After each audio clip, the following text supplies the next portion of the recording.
എല്ലാവർക്കും നമസ്കാരം. The key to success is to focus on your goals, not the obstacles. It's me Lindo. Welcome back to Trading Milestone. ഇന്ന് നമ്മൾ discuss ചെയ്യാൻ പോകുന്നത് supply and demand സോണിനെ കുറിച്ചിട്ടാണ്. Smart money കൺസെപ്റ്റിന്റെ പ്ലേലിസ്റ്റിലാണ് ഈ video ഉൾപ്പെടുത്താനായിട്ട് ആഗ്രഹിക്കുന്നത്. എന്താണ് സപ്ലൈ ആൻഡ് ഡിമാൻഡ് സോൺ? ഈ supply demand zone understand ചെയ്യുന്നതിന് മുമ്പ് നമ്മൾ മനസ്സിലാക്കേണ്ട മറ്റൊരു കാര്യമുണ്ട്. അതായത് ഒരു മാർക്കറ്റിൽ പ്രൈസ് മൂവ് ചെയ്യുന്ന പ്രധാനപ്പെട്ട സ്റ്റെപ്പുകൾ നമ്മൾ മനസ്സിലാക്കിയിരിക്കേണ്ട അത്യാവശ്യമാണ്. എങ്കിൽ മാത്രമേ ഞാൻ ആ സപ്ലൈ ഡിമാൻഡ് സോണിനെ കുറിച്ച് പറയുമ്പോൾ അത് നിങ്ങൾക്ക് കുറച്ചുകൂടി വ്യക്തമായിട്ട് മനസ്സിലാകത്തുള്ളൂ. അപ്പോൾ പ്രൈസ് മൂവ് ചെയ്യുന്ന രീതികൾ നമ്മൾ സ്റ്റെപ്പ് ബൈ സ്റ്റെപ്പായിട്ട് പറയുകയാണെങ്കിൽ നമുക്കതിനെ ഒരു 6 സ്റ്റെപ്പായിട്ട് തിരിക്കാവുന്നതാണ്. Accumulation, reaccumulation, up trend, distribution, redistribution, down trend.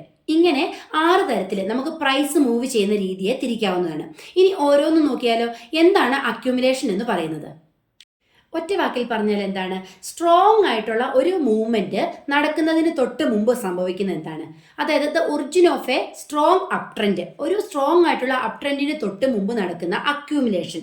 അപ്പോൾ അതൊരു ബേസിലാണ് ഈ അക്യൂമുലേഷൻ സംഭവിക്കുന്നത്. ഒരു അക്യൂമുലേഷൻ പ്രൈസിന് സംഭവിച്ചാലല്ലേ പ്രൈസ് സ്ട്രോങ് ആയിട്ട് മൂവ്മെന്റ് നടത്തത്തുള്ളൂ. ഈ അക്യൂമുലേഷൻ സംഭവിക്കുന്ന ആ ഒരു സോണിന് പറയുന്ന പേരാണ് ഡിമാൻഡ് സോൺ. ഡിമാൻഡ് സോൺ നമ്മൾ ചിത്രത്തിൽ കാണാം. ഡിമാൻഡ് സോൺ എവിടെയാണ്? ഡിമാൻഡ് സോണിലാണ് ഏറ്റവും കൂടുതലായിട്ട് ബയേഴ്സ് വരികയും സ്ട്രോങ് അക്യൂമുലേഷൻ അവിടെ നടക്കുകയും ചെയ്യുന്നത്. ഇനി ആഫ്റ്റർ ദാറ്റ് ഈ ഡിമാൻഡ് സോണിന് ശേഷം അടുത്ത സ്റ്റെപ്പ് എന്തായിരിക്കും? കൂടുതൽ ആളുകൾ ബൈ ചെയ്യുന്നു. പ്രൈസ് കൂടുതൽ ആളുകൾ കുറഞ്ഞ വിലയ്ക്ക് ബൈ ചെയ്ത് കഴിയുമ്പോൾ പ്രൈസിന്റെ വില ഇൻക്രീസ് ചെയ്യല്ലേ ചെയ്യുന്നത്. അതായത് നമ്മളൊരു ഡിമാൻഡ് സോണിൽ അക്യൂമുലേറ്റ് ചെയ്ത പ്രൈസ്, ആ പ്രൈസ് റേഞ്ച് കൂടുന്നു, പ്രൈസ് റേഞ്ച് ഇൻക്രീസ് ചെയ്യുന്നു. നമ്മൾ അതൊരു സ്പെഷ്യൽ ലെവലിൽ എത്തുമ്പോൾ എന്ത് ചെയ്യുന്നു? പ്രോഫിറ്റ് ബുക്ക് ചെയ്യുന്നു, അല്ലെങ്കിൽ സെല്ല് ചെയ്യുന്നു. ആ സെല്ല് ചെയ്യുന്ന ആ ഒരു പൊസിഷന് പറയുന്ന പേരാണ് സപ്ലൈ സോൺ എന്ന് പറയും. അതാണ് സപ്ലൈ ആൻഡ് ഡിമാൻഡ് സോൺ തമ്മിലുള്ള ആ ഒരു അന്തരം എന്ന് പറയുന്നത്. നമുക്ക് ചിത്രത്തിൽ കാണാം. നമ്മൾ അല്ലാതെ പ്രൈസ് ആക്ഷനിൽ നമ്മൾ പഠിച്ചിട്ടുണ്ടല്ലോ, സപ്പോർട്ട് ആൻഡ് റെസിസ്റ്റൻസ് പഠിച്ചിട്ടുണ്ടല്ലോ. ഇത് അതിനോടൊക്കെ അടുത്ത് വരുന്ന ഒരു കൺസെപ്റ്റാണ് ഈ demand zone and supply zone എന്ന് പറയുന്നത്. അപ്പം നമ്മൾ ആദ്യം പറഞ്ഞ ഒരു 3 പൊസിഷൻസ് മനസ്സിലായില്ലേ? ഒന്നാമത് നമ്മൾ ഡിമാൻഡ് സോണിനെ കുറിച്ച് പറഞ്ഞല്ലേ. ഈ ഡിമാൻഡ് സോണിലാണ് പ്രൈസിന്റെ അക്യൂമുലേഷൻ നടക്കുന്നത്. അവിടെ അക്യൂമുലേറ്റ് ചെയ്ത ശേഷം രണ്ടാമത് ട്രെൻഡ്സ് അപ്പ്, ട്രെൻഡ് മുകളിലോട്ട് പോകുന്നു അല്ലേ. പ്രൈസ് കുറഞ്ഞ വിലയ്ക്ക് ആളുകൾ ധാരാളം സ്റ്റോക്കുകൾ വാങ്ങുന്നു. അതിനുശേഷം എന്ത് സംഭവിക്കുന്നു? പ്രൈസ് സ്വാഭാവികമായിട്ടും മുകളിലോട്ട് പോകുന്നു. അങ്ങനെ പ്രൈസ് ഒരു നിശ്ചിത റേഞ്ചിൽ എത്തിക്കഴിയുമ്പോൾ എന്ത് ചെയ്യുന്നു? ആളുകൾ സെല്ല് ചെയ്യുന്നു. സെല്ല് ചെയ്യുന്ന ആ ഒരു ഏരിയയ്ക്ക് പറയുന്ന പേരാണ് സപ്ലൈ സോൺ എന്ന് പറയുന്നത്. ഈ സപ്ലൈ സോണിലാണ് കൂടുതൽ സെല്ലിങ് നടക്കുന്നത്. ഇങ്ങനെ സെല്ലിങ് നടക്കുമ്പോൾ മാർക്കറ്റിൽ എന്താ മൂവ്മെന്റ് അടുത്തത് സംഭവിക്കുന്നത്? നമുക്കൊന്ന് ചിന്തിച്ചു നോക്കൂ. നമ്മൾ വാങ്ങിയ സാധനം സെല്ല് ചെയ്യുമ്പോൾ മാർക്കറ്റ് വീണ്ടും ഡൗൺ സൈഡിലേക്ക് മൂവ് ചെയ്യുന്നു അല്ലേ. അങ്ങനെ ഡൗൺ സൈഡിലേക്ക് മൂവ് ചെയ്യുന്ന ആ ഒരു മാർക്കറ്റിൽ വീണ്ടും ഒരു റീ അക്യൂമുലേഷൻ സംഭവിക്കേണ്ടതായിട്ടുണ്ട് അല്ലേ. അപ്പോൾ അങ്ങനെ വീണ്ടും ഒരു റീ അക്യൂമുലേഷൻ സംഭവിക്കണമെങ്കിൽ അത് എവിടെയായിരിക്കണം? അതൊരു ഡിമാൻഡ് സോണിലായിരിക്കണം അല്ലേ. അപ്പോൾ ഒരു മാർക്കറ്റിൽ ഒരു ഡിമാൻഡ് സോണും ഒരു സപ്ലൈ സോണും മാത്രമല്ല, ഒന്നിലധികം ഡിമാൻഡ് സോണും അതനുസരിച്ച് സപ്ലൈ സോണും ഉണ്ടാവാനായിട്ട് ഇടയില്ലേ. ഒന്ന് ചിന്തിച്ചു നോക്കൂ. ഈ ഡിസ്ട്രിബ്യൂഷൻ സ്റ്റേജ് എന്നതുകൊണ്ട് ഉദ്ദേശിക്കുന്നത് എന്താണ്? പ്രൈസ് സെല്ല് ചെയ്യുന്നു. പ്രൈസ് നമ്മൾ വാങ്ങിയ സ്റ്റോക്ക് സെല്ല് ചെയ്യുന്നതിനെയാണ് നമ്മൾ ഡിസ്ട്രിബ്യൂഷൻ എന്ന സ്റ്റേജ് കൊണ്ട് ഉദ്ദേശിക്കുന്നത്. ഡിമാൻഡ് സോണിന്റെ ഒരു ലോ എന്താണെന്ന് പറയട്ടെ. ഡിമാൻഡ് സോണിന്റെ ഒരു ലോ എന്ന് വെച്ചാൽ ഹയർ പ്രൈസിൽ ഡിമാൻഡ് ലെസ് ആയിരിക്കും അല്ലെ.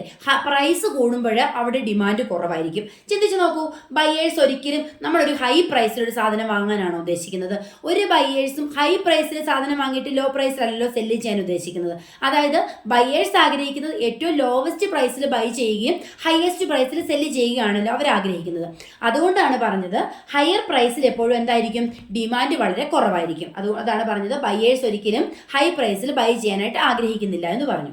അതുപോലെ തന്നെയാണ് ലോവർ പ്രൈസ് വരുമ്പോൾ എന്തായിരിക്കും? ഡിമാൻഡ് ഹൈ ആയിരിക്കും അല്ലേ. ലോവർ പ്രൈസിലാണ് ആളുകൾ കൂടുതലായിട്ട് ബൈ ചെയ്യാനായിട്ട് ആഗ്രഹിക്കുന്നത്. അതുകൊണ്ട് തന്നെ ലോവർ പ്രൈസ് വരുമ്പോൾ അവിടെ ഹൈ ഡിമാൻഡ് സോൺ ആയിരിക്കും നമുക്ക് കാണാനായിട്ട് സാധിക്കുന്നത്. ഈ law of supply zone, supply സോണിന്റെ എന്ന് വെച്ചാൽ എന്താണ്?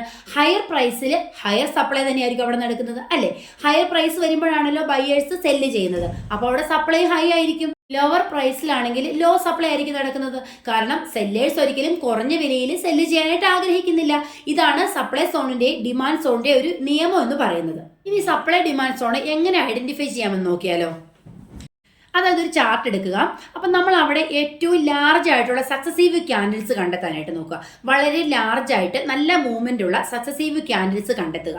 അതാണ് പ്രൈസ് മൂവ് ഏറ്റവും കൂടുതൽ സംഭവിക്കുന്നത്. നമുക്കറിയാലോ പ്രൈസ് ഏറ്റവും കൂടുതൽ മൂവ് ചെയ്യുന്നത് എപ്പോഴാണ്? നല്ല ലാർജ് ആയിട്ടുള്ള മൂവിങ് ക്യാൻഡിൽസ് നമ്മൾ കണ്ടെത്താനായിട്ട് ശ്രമിക്കണം ചാർട്ടിൽ.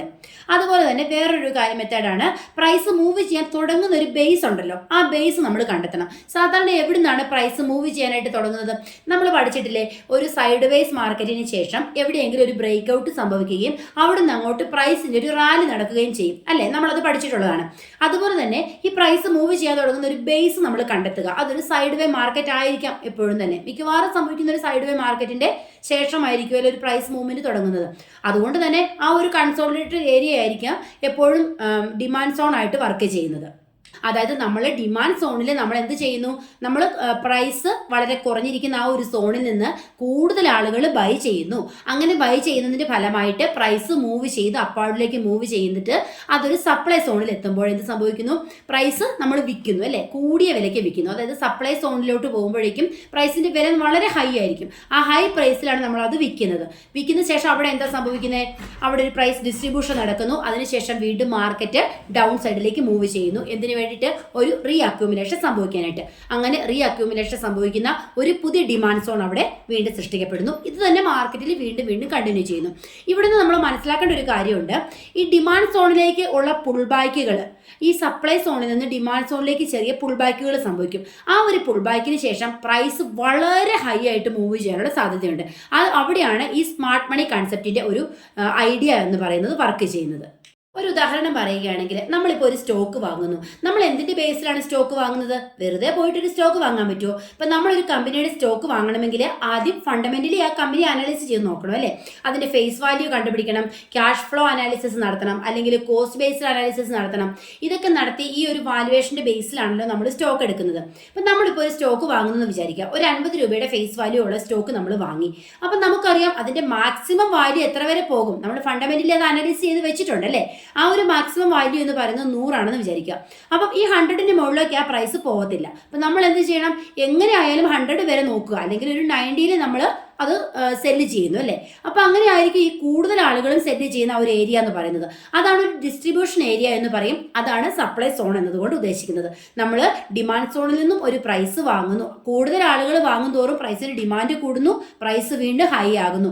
പ്രൈസ് എത്രമാത്രം ഹൈ ആയാലും ആ കമ്പനിയുടെ ആ ഒരു സ്റ്റോക്ക് വെച്ച് നോക്കുമ്പോൾ ആ കമ്പനിയുടെ ഫേസ് വാല്യൂ ബേസിൽ ആ ഒരു സ്റ്റോക്കിന് ഒരു മിനിമം എമൗണ്ടിൽ കൂടുതൽ വാല്യൂ വരാനായിട്ട് ഒരു ചാൻസും ഇല്ല നമ്മൾ മനസ്സിലാക്കുക. അപ്പൊ ആ ഒരു റേഞ്ചിൽ നമ്മൾ സെൽ ഔട്ട് ചെയ്യുന്നു. ആ ഒരു റേഞ്ചിനെയാണ് എന്ത് പറയുന്നത്? സപ്ലൈ സോൺ എന്നതുകൊണ്ട് ഉദ്ദേശിക്കുന്നത്. അപ്പോൾ ഈ ഒരു ഫേസ് വാല്യൂ ഫണ്ടമെന്റൽ അനാലിസിസ് ഒക്കെ നമുക്ക് വേറൊരു വീഡിയോ പോർട്ട്ഫോളിയോയിൽ ഞാൻ ചെയ്യാം. എങ്ങനെ ഒരു കമ്പനിയുടെ ഫണ്ടമെന്റൽ അനാലിസിസ് നടത്താൻ സാധിക്കും, ഏതൊക്കെ ബേസിൽ നമുക്ക് കമ്പനിയുടെ സ്റ്റോക്കിനെ കുറിച്ച് കണ്ടെത്താം, സ്റ്റോക്ക് നല്ലതാണോ, അല്ലെങ്കിൽ ഈ സ്റ്റോക്കിന് എത്ര വരെ മൂല്യമുണ്ട്, എത്രമാത്രം ഈ സ്റ്റോക്ക് നമുക്ക് ഹോൾഡ് ചെയ്യാനായിട്ട് സാധിക്കും, അതൊക്കെ നമുക്ക് പോർട്ട്ഫോളിയോയിൽ മറ്റൊരു വീഡിയോ ആയിട്ട് ഞാൻ ചെയ്യുന്നതാണ്. സ്മാർട്ട് മണി കൺസെപ്റ്റിൽ ഓർഡർ ബ്ലോക്കിലേക്ക് വരുന്നതിന് മുന്നോടിയായിട്ടാണ് ഞാൻ ഇന്നിവിടെ സപ്ലൈ ഡിമാൻഡ് സോണിനെ കുറിച്ച് പറഞ്ഞത്. ഇപ്പോൾ എന്താണ് സപ്ലൈ സോൺ, എന്താണ് ഡിമാൻഡ് സോൺ എന്നതിനെ കുറിച്ച് ഒരു ഐഡിയ കിട്ടിയിട്ടില്ലേ? ഇനി അടുത്ത ഒരു വീഡിയോയിൽ different type of supply zone ആണ് ഡിമാൻഡ് സോൺ. ഇത് പല ടൈപ്പായിട്ട് തിരിച്ചിട്ടുണ്ട്. അതിൻ്റെ ഓരോ ടൈപ്പിനെ കുറിച്ച് നമുക്ക് അടുത്തൊരു വീഡിയോയിൽ പഠിക്കാം. അതിനുശേഷം വേണം നമ്മൾ ഓർഡർ ബ്ലോക്കിലേക്ക് വരാനായിട്ടും സ്മാർട്ട് മണി കൺസെപ്റ്റ് ഉപയോഗിച്ചിട്ടുള്ള ട്രേഡിംഗ് മെത്തേഡിലേക്ക് വരാനായിട്ടും. എപ്പോഴും ശ്രദ്ധിക്കുക, ഒരു കമ്പനിയുടെ സ്റ്റോക്ക് വാങ്ങുമ്പോൾ അതിന് വ്യക്തമായിട്ടുള്ള വാല്യുവേഷൻ അപ്രോച്ച് നടത്തേണ്ടതായിട്ടുണ്ട് അല്ലേ? വിവിധ രീതികളിൽ അതിനെ ഒരു കമ്പനിയുടെ ഫണ്ടമെന്റലി ആ കമ്പനിയെ പഠിച്ച ശേഷം വേണം ആ ഒരു സ്റ്റോക്ക് വാങ്ങാൻ. അല്ലെങ്കിൽ വെറുതെ ആരെങ്കിലും പറഞ്ഞു ഒരു സ്റ്റോക്ക് വാങ്ങാൻ ഞാൻ ഓടിപ്പോയിട്ട് ആ സ്റ്റോക്ക് വാങ്ങുന്നു, അല്ലെങ്കിൽ എൻ്റെ കയ്യിൽ കുറേ ക്യാഷ് ഉണ്ട് ഞാൻ കുറച്ച് സ്റ്റോക്ക് വാങ്ങാൻ പോകുന്നു, ഈ ഒരു ബേസിൽ ഒരിക്കലും ആരും ഒരു സ്റ്റോക്ക് വാങ്ങാതിരിക്കുക. ഒരു സ്റ്റോക്ക് വാങ്ങുമ്പോൾ എന്താണ്, ആ കമ്പനിയെ പറ്റിയിട്ടുള്ള കോസ്റ്റ് ബേസ്ഡ് വാല്യുവേഷൻ നടത്തണം, അതുപോലെ ക്യാഷ് ഫ്ലോ വാല്യുവേഷൻ നടത്തണം, ഇൻട്രിൻസിക് വാല്യുവേഷൻ, അങ്ങനെ ഫണ്ടമെന്റലി വളരെ ഡീപ്പായിട്ട് ആ കമ്പനിയെ കുറിച്ച് പഠിച്ചിട്ട് വേണം നമ്മൾ അതിനകത്ത് അനാലിസിസ് നടത്തി സ്റ്റോക്ക് വാങ്ങാനായിട്ട്. അപ്പോൾ അതെല്ലാം നമുക്കൊരു പോർട്ട്ഫോളിയോയിൽ അടുത്തൊരു വീഡിയോ ആയിട്ട് ചെയ്യാം. ഇന്നിപ്പോഴത്തെ വീഡിയോ ഞാൻ വൈൻഡപ്പ് ചെയ്യുകയാണ്. വീഡിയോ ഇഷ്ടമായെങ്കിൽ ലൈക്ക് ചെയ്യുക. വീഡിയോ സബ്സ്ക്രൈബ് ചെയ്യാതെ കാണുന്ന ഒരുപാട് പേരുണ്ട്. എല്ലാവർക്കും വളരെ നന്ദിയുണ്ട്. വീഡിയോ സബ്സ്ക്രൈബ് ചെയ്യുക. അടുത്ത ദിവസം പുതിയൊരു വീഡിയോയുമായി വീണ്ടും കാണാം. Wait for that.